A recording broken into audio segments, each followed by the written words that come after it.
was still a kid when it happened, old enough to be trusted alone in my room at night, young enough to believe that home meant safety by default.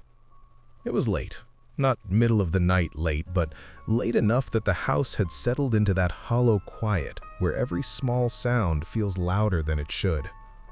My parents were asleep in their bedroom down the hall. I was supposed to be asleep too, but I was lying awake, staring at the ceiling, listening to the distant hum of appliances and the occasional creak of the house. That's when I noticed the tapping. It wasn't loud, it wasn't urgent, it was slow, rhythmic, and deliberate, like someone lightly tapping a fingernail against glass. At first, I ignored it.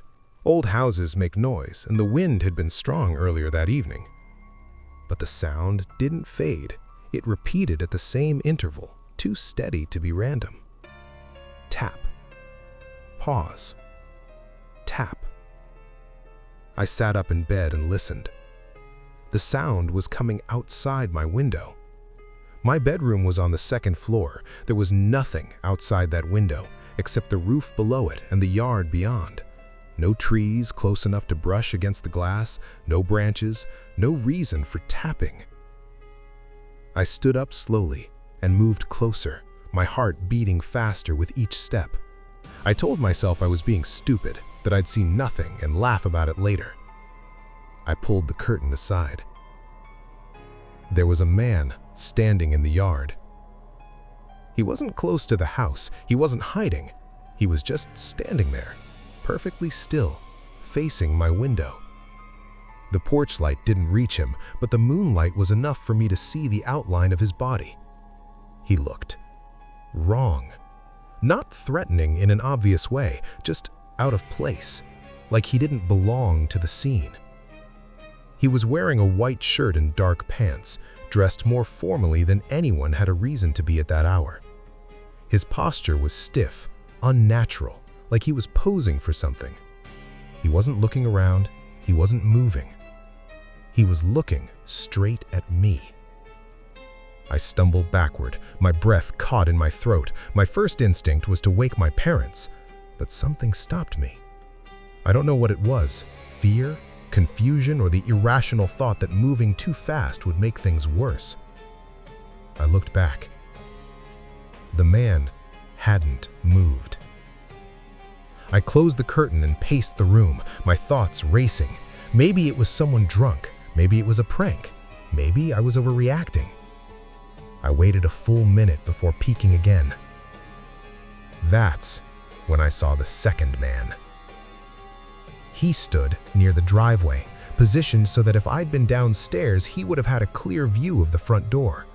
He was dressed the same way, white shirt, dark pants, same rigid posture, same stillness. My stomach dropped. They weren't together. They were spaced apart, like they were placed intentionally, like they were covering angles. I backed away from the window and ran into the hallway, calling for my parents. I knocked on their bedroom door harder this time, my voice cracking as I told them there were people outside. No response. I knocked again, louder.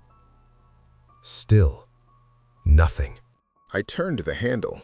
The door was unlocked, but when I opened it, the room was empty. The bed was untouched, no sign that anyone had been there recently. That didn't make sense. I had heard them earlier. I was sure of it.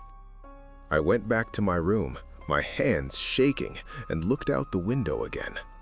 There were 3 men now. One near the fence, one in the driveway, one closer to the side of the house. All facing inward. All still. I felt a pressure in my chest, like the air had grown heavier. My room suddenly felt too exposed, too visible. I shut off the light and crouched near the bed, watching through a narrow gap in the curtain. That's when the patio light turned on. I hadn't turned it on. The sliding glass door on the first floor was open. I knew it had been locked earlier. I remembered checking it before bed, the sound of the latch clicking into place. Now it hung open just enough to reveal darkness inside the house beyond it. The men didn't move. They didn't rush the door. They didn't signal to each other. They just stood there, like they were waiting for something to finish. That's when I heard footsteps inside the house. Slow, measured, not panicked, not rushed. Someone was walking around downstairs. I wanted to scream. I wanted to run. Instead, I froze, listening as the footsteps moved from room to room, stopping occasionally, as if whoever it was checking something or counting. I pulled my phone out and tried calling for help. No signal, no service. I tried texting. Messages wouldn't send. The tapping started again. This time, it wasn't at my window. It was downstairs.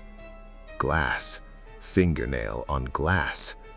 Tap, pause, tap.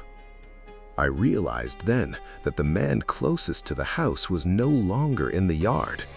He was standing right outside the sliding door. I could see him clearly now. His face was turned toward the glass, his features flat and unreadable, his eyes fixed on the dark interior of the house. He didn't look angry. He didn't look excited. He looked patient. I backed away and locked myself in the bathroom, sitting in the tub with my knees pulled to my chest. I could hear movement outside the door. Soft sounds, hands brushing walls, someone testing the handle. Then, a voice spoke. Not loud, not threatening. "Don't hide." It sounded almost amused. I covered my mouth to keep from crying. Minutes passed, or hours. Time stopped meaning anything. The sounds continued. Light footsteps, tapping, the occasional whisper I couldn't quite make out. Then, suddenly, headlights flooded the yard. A car pulled up next door. The figures outside reacted instantly. They stepped away from the house, retreating into the darkness between yards. The one at the sliding door turned his head slowly, as if annoyed by the interruption, then followed the others.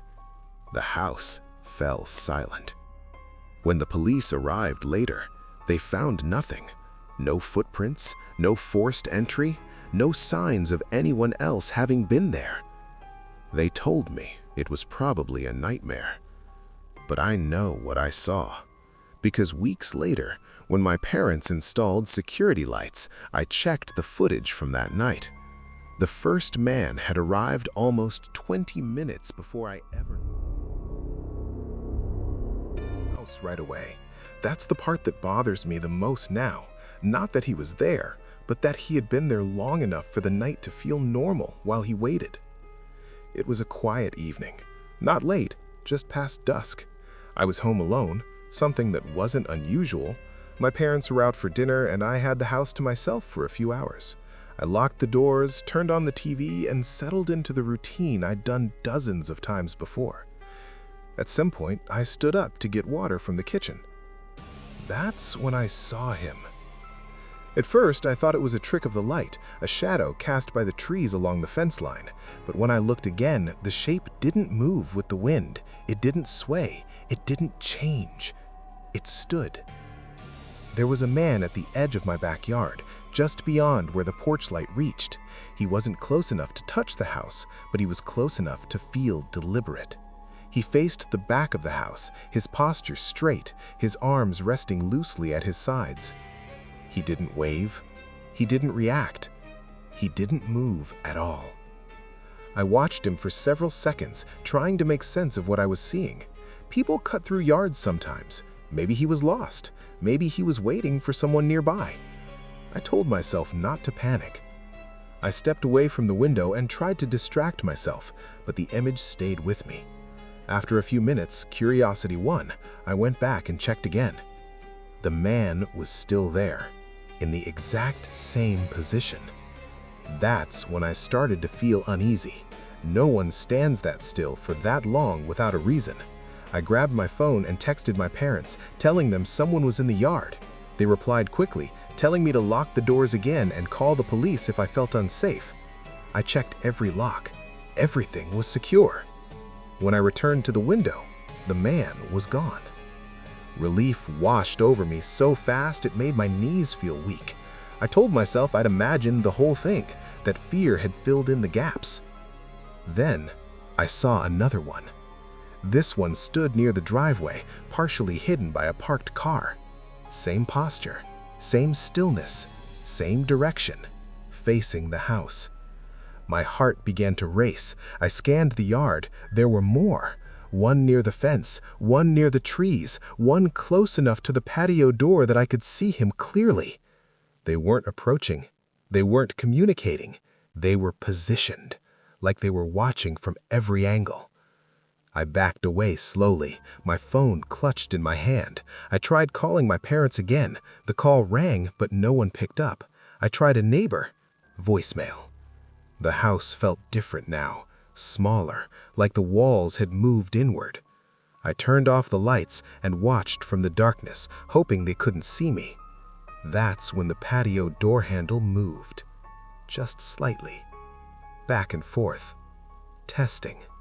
I froze. The door didn't open, but the movement stopped, as if whoever was there had learned something.